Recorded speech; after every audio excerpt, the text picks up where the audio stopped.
Morning, and I continue chapter 13 from The Art of Happiness, dealing with anger and hatred. Here's a little something written by Shakyamuni, the Buddha.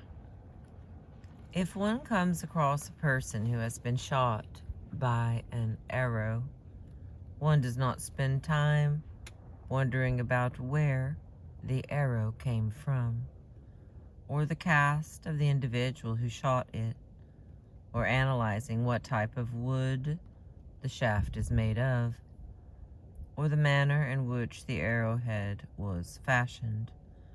Rather, one should focus on immediately pulling out the arrow.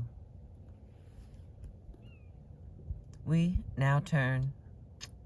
turn now to some of the arrows, the negative states of mind that destroy our happiness, and their corresponding antidotes. All negative mental states act as obstacles to our happiness, but we begin with anger, which seems to be one of the biggest blocks. It is described by the Stoic philosopher Seneca as the most hideous and frenzied of all the emotions. The destructive effects of anger and hatred have been well documented by recent scientific studies. Of course, one doesn't need scientific evidence to realize how these emotions can cloud our judgment, cause feelings of extreme discomfort, or wreak havoc in our personal relationships. Our personal experience can tell us that. I just noticed I didn't have my glasses on. Wait a second. There we go. But in recent years, great inroads have been made in documenting the harmful physical effects of anger and hostility. Dozens of studies have shown these emotions can be a significant cause of disease and premature death. Investigators such as Dr. Redford Williams at Duke University and Dr. Robert Sapolsky at Stanford University have conducted studies that demonstrate that anger, rage, and hostility are particularly damaging to the cardiovascular system. So much evidence has mounted about the harmful effects of hostility, in fact, that it is now considered a major risk factor in heart disease, at least equal to or perhaps greater than the traditionally recognized risk factors such as high cholesterol or high blood pressure.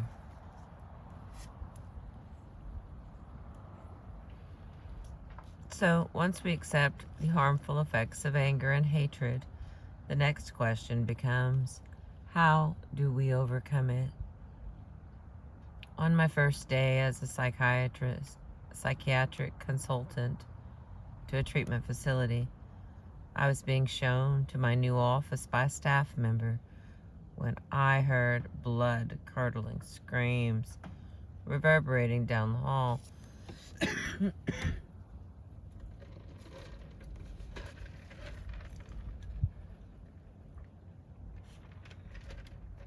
Alright, here's going to be the screams that you heard down the hall. I am angry. Louder. I am angry. Louder. Show it to me. Let me see it.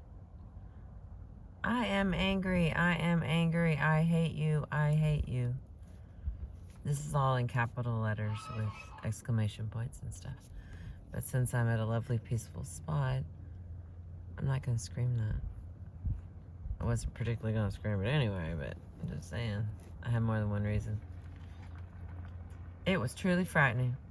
I remarked to the staff member that it sounded as if there was a crisis that needed urgent attention. "Don't worry about it," she laughed. "They're just having a group therapy session down the hall, helping the patients get in touch with her anger." Later that day, I met with the patient privately. She appeared drained. "I feel so relaxed," she said.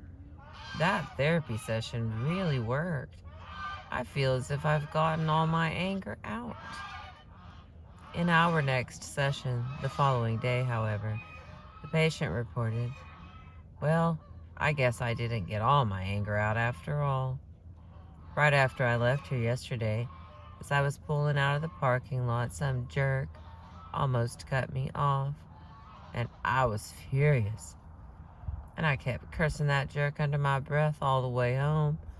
I guess I still need a few more of those anger sessions to get the rest of it out."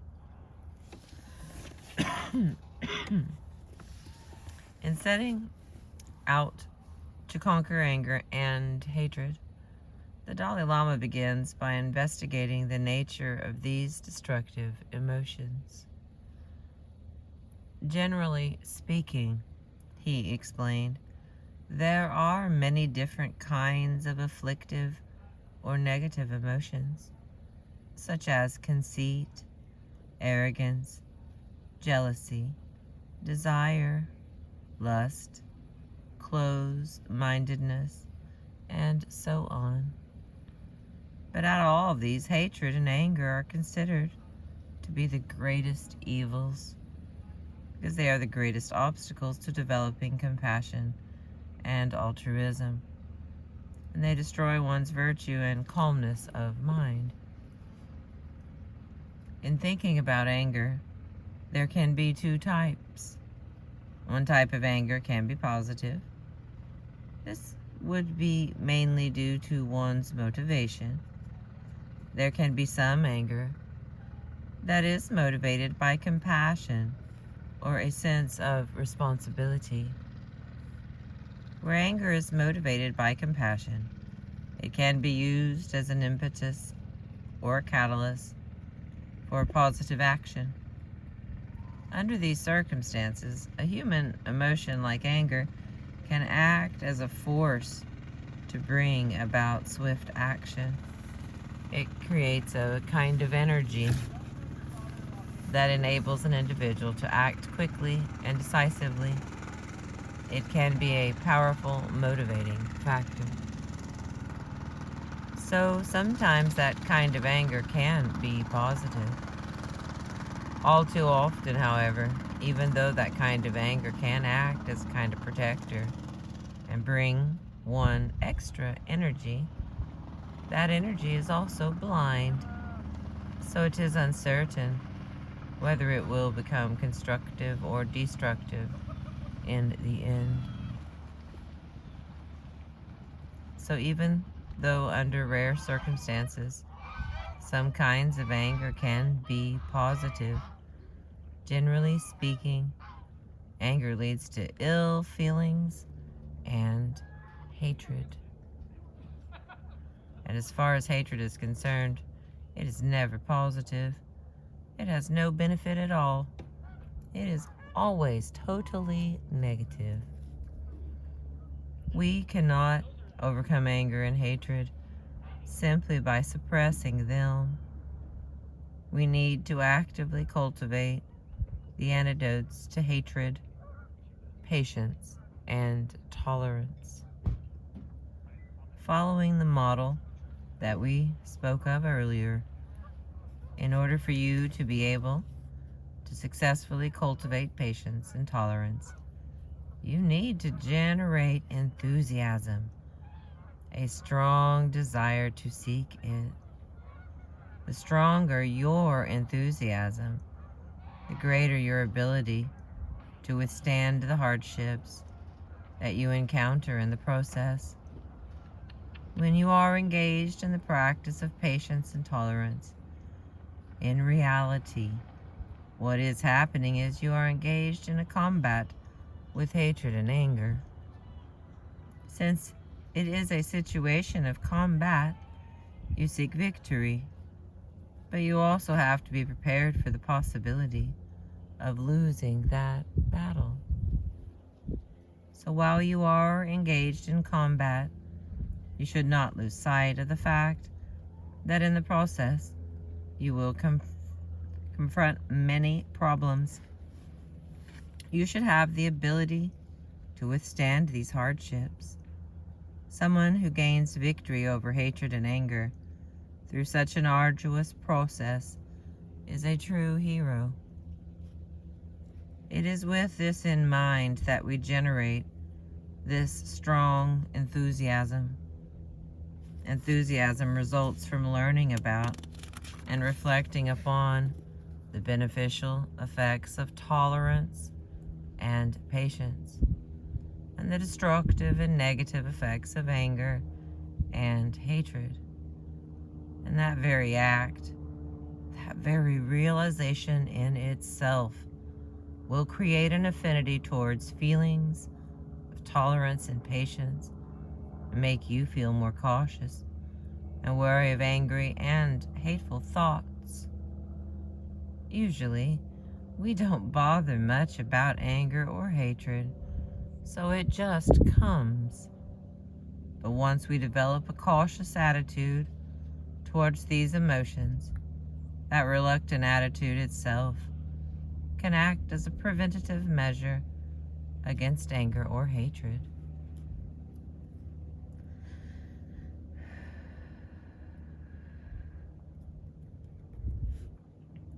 The destructive effects of hatred are very visible,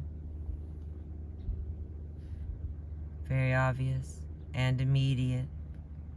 For example, when a very strong or forceful thought of hatred arises within you, at that very instant, it totally overwhelms you and destroys your peace of mind. Your presence of mind disappears completely. When such intense anger and hatred arises, it obliterates the best part of your brain, which is the ability to judge between right and wrong, and the long-term and the short-term consequences of your actions. Your power of judgment becomes totally inoperable. It can no longer function. It is almost like you have become insane. So this anger and hatred tends to throw you into a state of confusion, which just serves to make your problems and difficulties so much worse.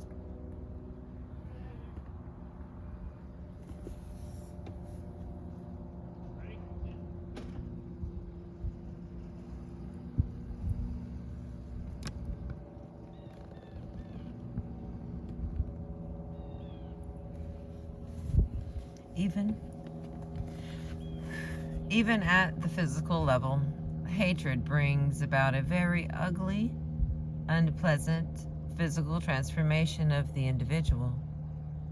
At the very instant when strong feelings of anger or hatred arise, no matter how hard the person tries to pretend or adopt a dignified pose, it is very obvious that the person's face looks contorted and ugly. There is a very unpleasant expression, and the person gives out a very hostile vibration. Other people can sense it. It is almost as if they can feel steam coming out of that person's body. So much so that not only are human beings capable of sensing it, but even animals, pets, would try to avoid the person at that instant. Also, when a person harbors hateful thought, they tend to collect inside the person, and this can cause things like loss of appetite, loss of sleep, and certainly make the person feel more tense and uptight. for reasons such as these, hatred is compared to an enemy. This internal enemy, this inner enemy, has no other function than causing us harm. It is our true enemy, our ultimate enemy. It has no other function than simply destroying us, both in the immediate term and in the long term. This is very different from an ordinary enemy. Although an ordinary enemy, a person whom we regard as an enemy, may engage in activities that are harmful to us, at least he or she has other functions. That person has got to eat, and that person has got to sleep. So he or she has many other functions and therefore cannot devote 24 hours a day of his or her existence to this project of destroying us. On the other hand, hatred has no other function, no other purpose than destroying us. So by realizing this fact, we should resolve that we will never give. By realizing this fact, we should resolve that we will never give an opportunity for this enemy, hatred, to arise within us. In dealing with anger, what do you think about some of the methods of Western therapy which encourage expressing one's anger? Here, I think we have to understand that there may be different situations, the Dalai Lama explained. In some cases, people harbor strong feelings of anger and hurt based on something done to them in the past, and abuse or whatever, and that feeling is kept bottled up. There is a Tibetan expression that says that if there is any sickness in the conch shell, you can clear it by blowing it out. In other words, if anything is blocking the conch shell, just blow it out and it will be clear. So, similarly here, it is possible to imagine a situation in which, due to the bottling up of certain emotions or certain feelings of anger, it may be better to just let it out and express it. However, I believe that generally speaking, anger and hatred are the type of emotions which, if you leave them unchecked or unattended, tend to aggravate and keep on increasing. If you simply get more and more used to letting them happen and just keep expressing them, this usually results in their growth, not their reduction. So I feel that the more you adopt a cautious attitude and actively try to reduce the level of their force, the better it is.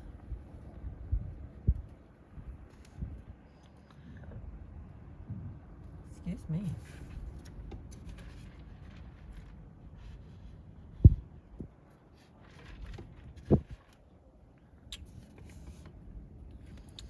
So if you feel that expressing or releasing our anger isn't the answer, then what is? I inquired. Now, first of all, feelings of anger and hatred arise from a mind that is troubled by dissatisfaction and discontent.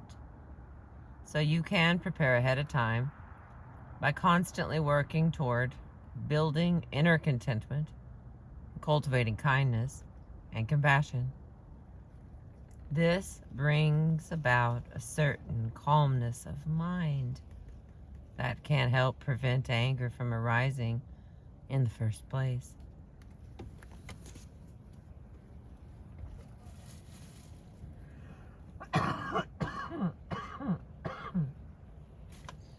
Excuse me. Okay, so drinking cold coffee was probably the wrong thing. That's what I'm thinking. Okay. This brings about a certain calmness of mind that can help prevent anger from arising in the first place. And then when a situation does arise that makes you angry, you should directly confront your anger and analyze it. Investigate what factors have given rise to that particular instance of anger or hatred.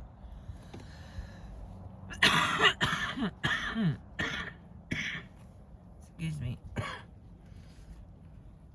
Then analyze further, seeing whether it is an appropriate response, and especially whether it is constructive or destructive, and you make an effort to exert a certain inner discipline and restraint, actively combating it by applying the antidotes, counteracting these negative emotions with thoughts of patience and tolerance.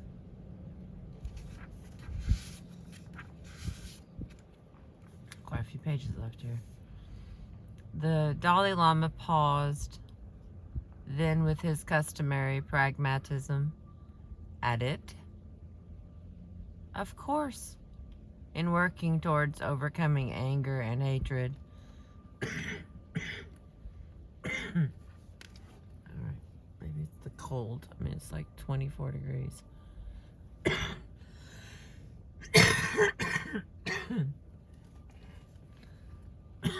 I know what it's not. Anyway, here we go.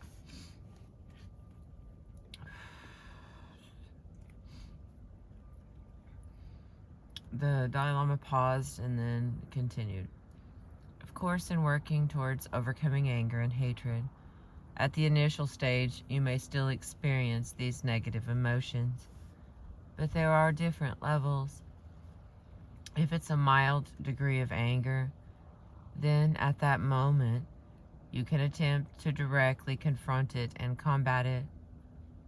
However, if it's a very strong negative emotion that develops, then at that moment, it might be very difficult to challenge or to face it. If that is the case, then at that moment it may be best to simply try to forget about it. Think of something else. Once your mind is a little bit calmed down, then you can analyze, you can reason. In other words, I reflected, he was saying, take a time out. He went on, in seeking to eliminate anger and hatred, the intentional cultivation of patience and tolerance is indispensable. You could conceive of the value and importance of patience and tolerance in those terms.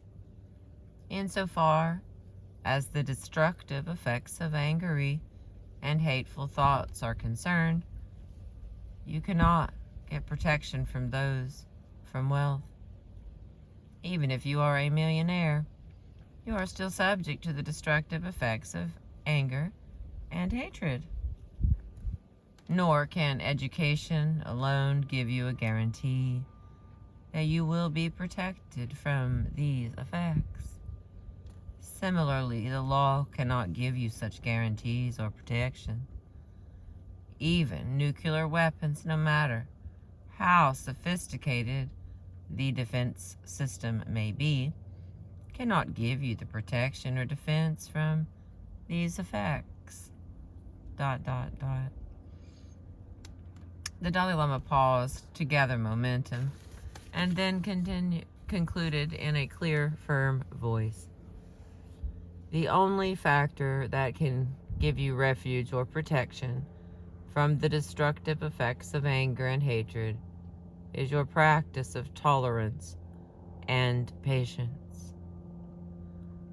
Once again, the Dalai Lama's traditional wisdom is completely consistent with the scientific data Dr. Dolph Zillman at the University of Alabama has conducted experiments demonstrating that angry thoughts tend to create a state of physiological arousal that makes us even more prone to anger.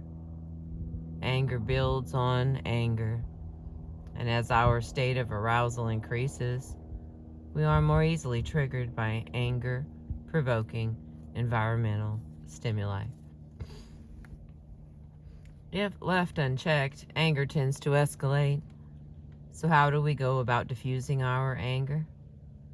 As the Dalai Lama suggests, giving vent to anger and rage has very limited benefits.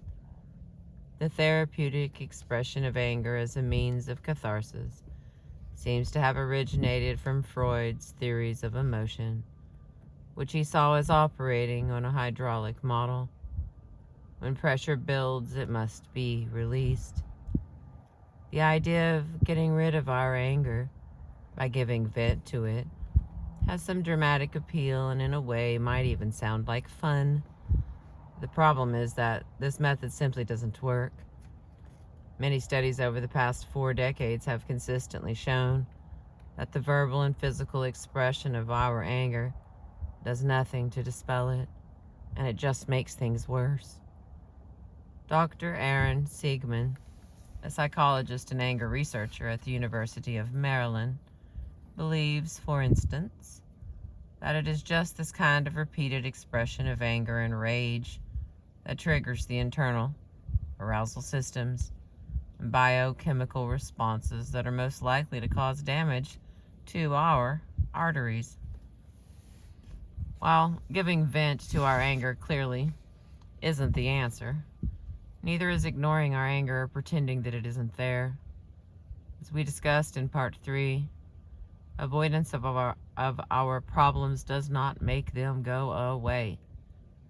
So what's the best approach? Interestingly, the consensus among modern anger researchers such as Dr. Zillman and Dr. Williams, is that methods similar to the Dalai Lama's appear to be most effective. Since general stress lowers the threshold for what may trigger anger, the first step is preventative, cultivating an inner contentment and calmer state of mind, as recommended by the Dalai Lama, can definitely help. And when anger does occur, research has shown that actively challenging, logically analyzing, and reappraising the thoughts that trigger the anger can help dissipate it. There is also experimental evidence suggesting that the techniques that we discussed earlier, such as shifting perspective or looking at different angles of a situation, can also be very effective. Of course, these things are often easier to do at lower or moderate levels of anger, so practicing early intervention before thoughts of anger and hatred escalate can also be an important factor. Because of their vast importance in overcoming anger and hatred, the Dalai Lama spoke in some detail on the meaning and value of patience and tolerance.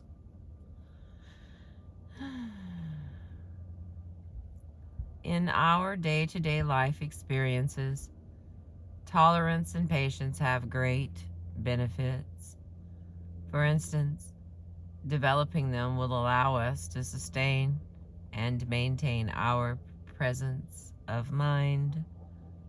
So if an individual possesses this capacity of tolerance and patience, then even in spite of living in a very tense environment, which is very frantic and stressful,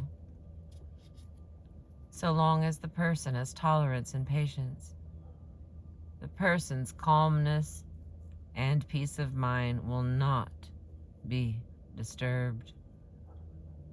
Another benefit of responding to difficult situations with patience, rather than giving in to anger, is that you protect yourself from potential undesirable consequences that might come about if you reacted with anger. If you respond to situations with anger and hatred, not only does it not protect you from the injury or harm, that has already been done to you. The injury and harm has already taken place. But on top of that, you create an additional cause for your own suffering in the future. However, if you respond to an injury with patience and tolerance, then, although you may face temporary discomfort and hurt, you will still avoid the potentially dangerous long-term consequences.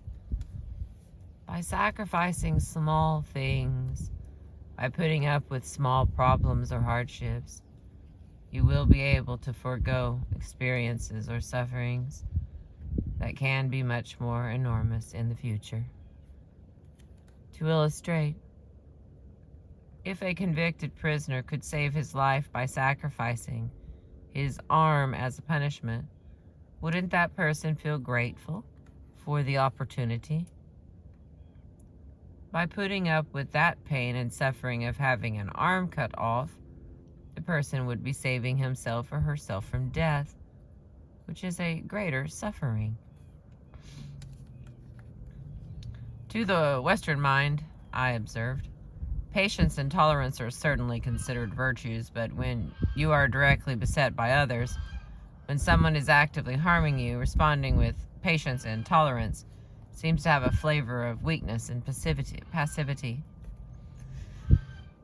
Shaking his head in disagreement, the Dalai Lama said, since patience or tolerance comes from an ability to remain firm and steadfast and not be overwhelmed by the adverse situations or conditions that one faces, one should not see tolerance or patience as a sign of weakness or giving in, but rather as a sign of strength coming from a deep ability to remain firm.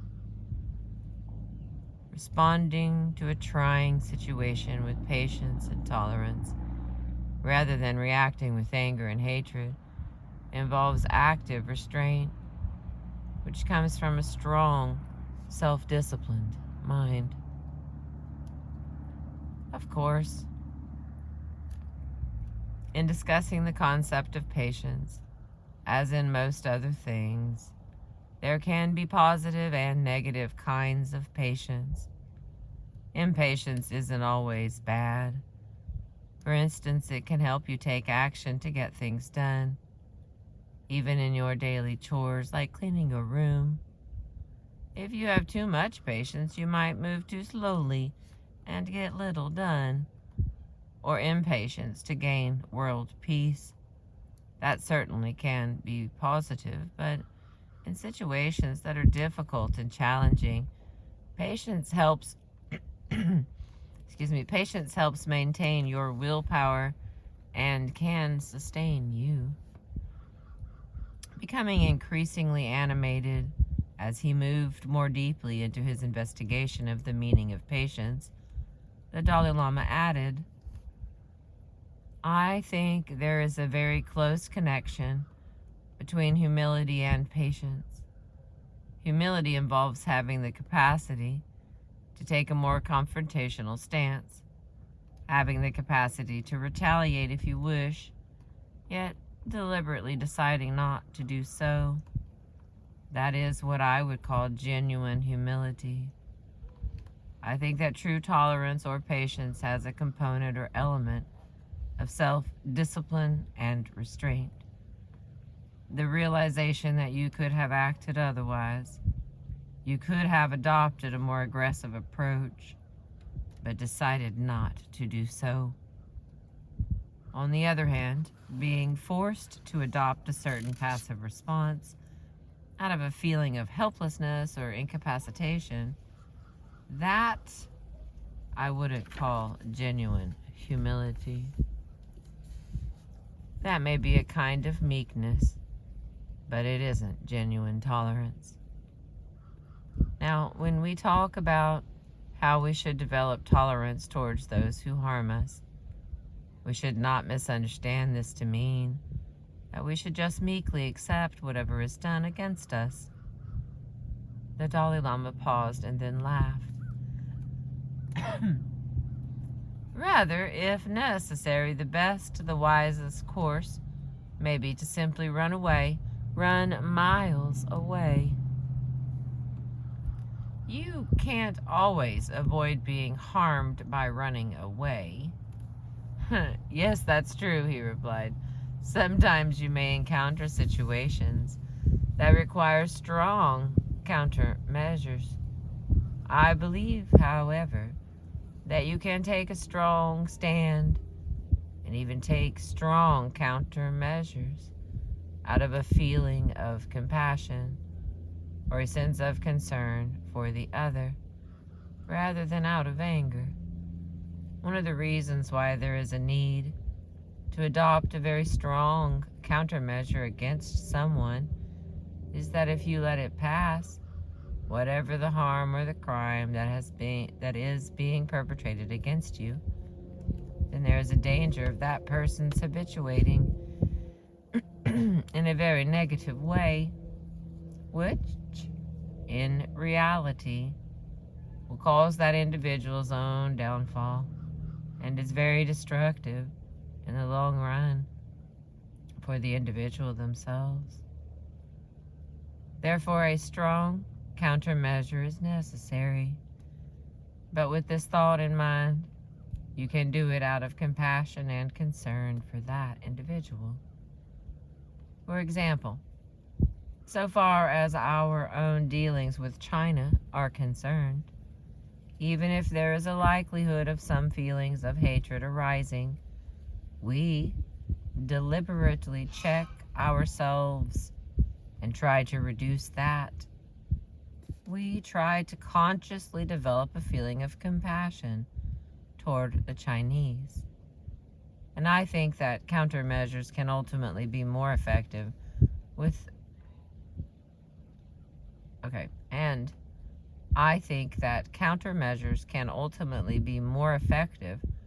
without feelings of anger and hatred. Now, we have explored methods of developing patience and tolerance, letting go of anger and hatred. Methods such as using reasoning to analyze the situation, adopting a wider perspective, and looking at other angles of a situation. And an end result or a product of patience and tolerance is forgiveness. When you are truly patient and tolerant, then forgiveness comes naturally. An end result or a product of patience and tolerance is forgiveness. When you are truly patient and tolerant, then forgiveness comes naturally. Although you may have experienced many negative events in the past, with the development of patience and tolerance, it is possible to let go of your sense of anger and resentment. If you analyze the situation, you'll realize that the past is past, so there is no use continuing to feel anger or hatred, which do not change the situation, but just cause a disturbance within your mind and cause your continued unhappiness. Of course, you may still remember the events. Forgetting and forgiving are two different things. There's nothing wrong with simply remembering those negative events. If you have a sharp mind, you'll always remember, he laughed. I think the Buddha remembered everything, but with the development of patience and tolerance, it's possible to let go of the negative feelings associated with the events.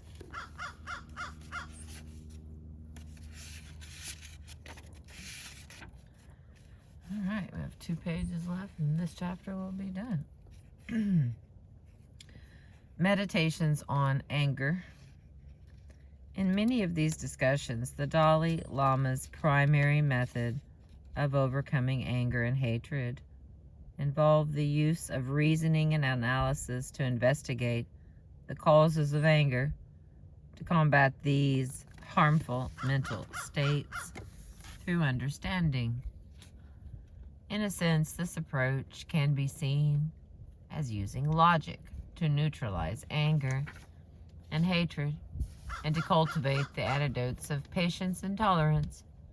But that wasn't his only technique. In his public talks, he supplemented his discussion by presenting instruction on these two simple yet effective meditations to help overcome anger.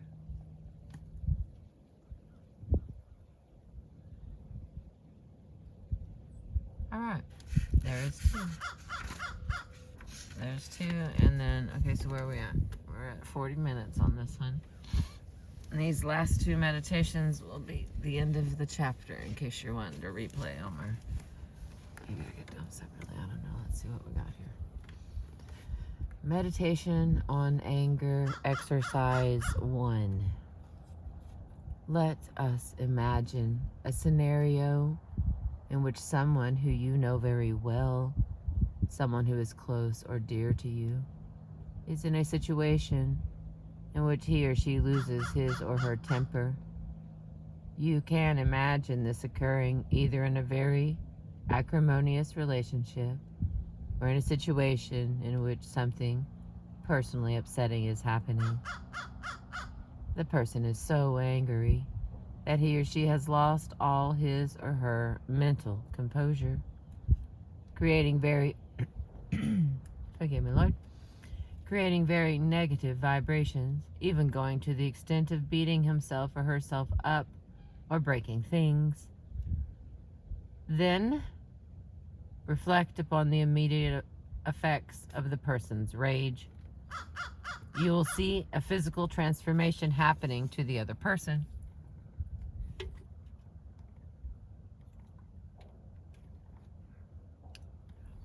This person, my goodness, this person whom you feel close to, whom you like, the very sight of whom gave you pleasure in the past, now turns into this ugly person, even physically speaking.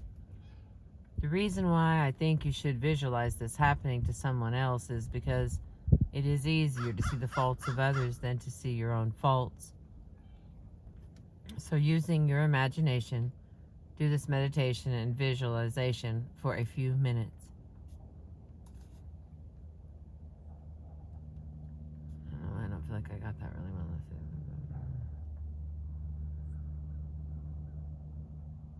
The person is saying this.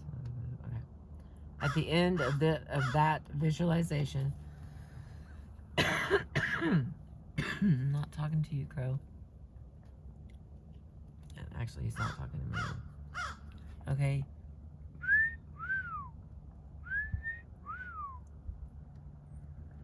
It's just me.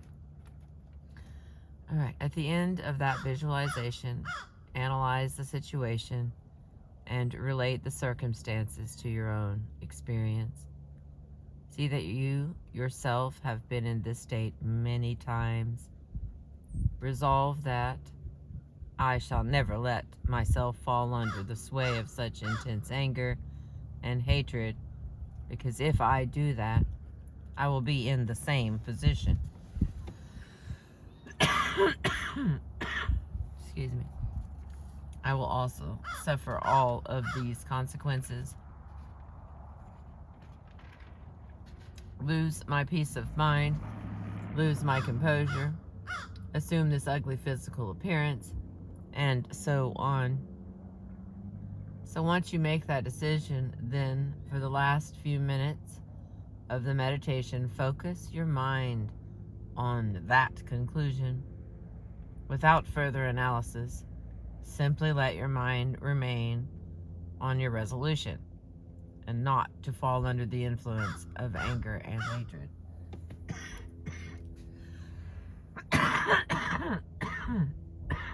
I know it's because I'm cold.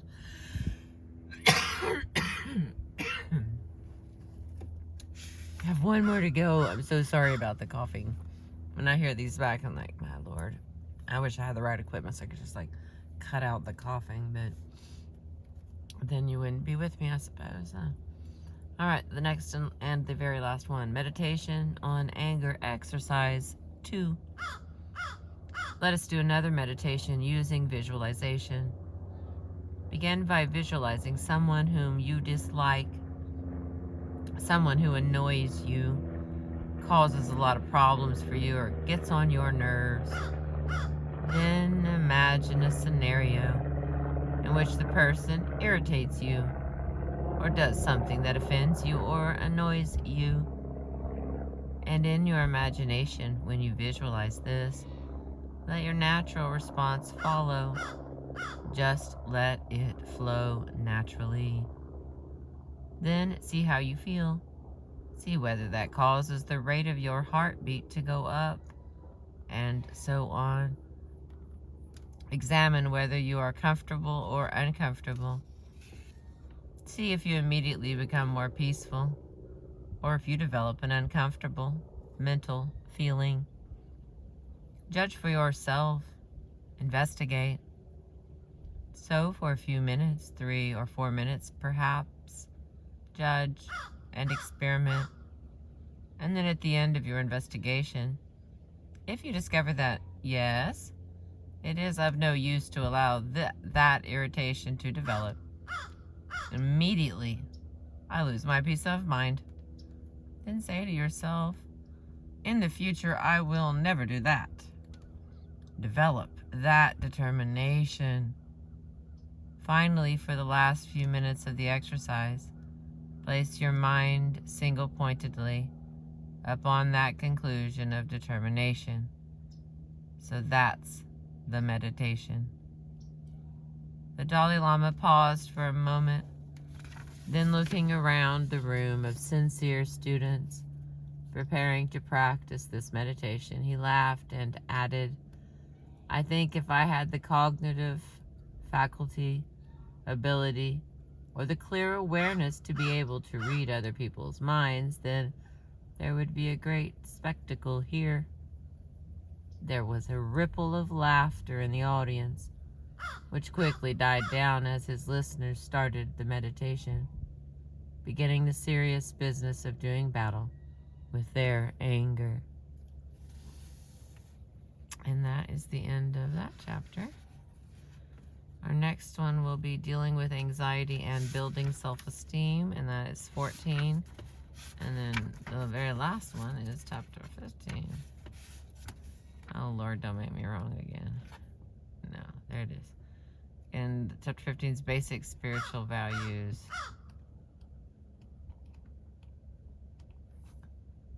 Yeah, and then there's some acknowledgements, so then that's it. So it looks like I have, I don't know, 50 pages or so left to finish this off. I am excited. I'm enthusiastic to getting this knocked out.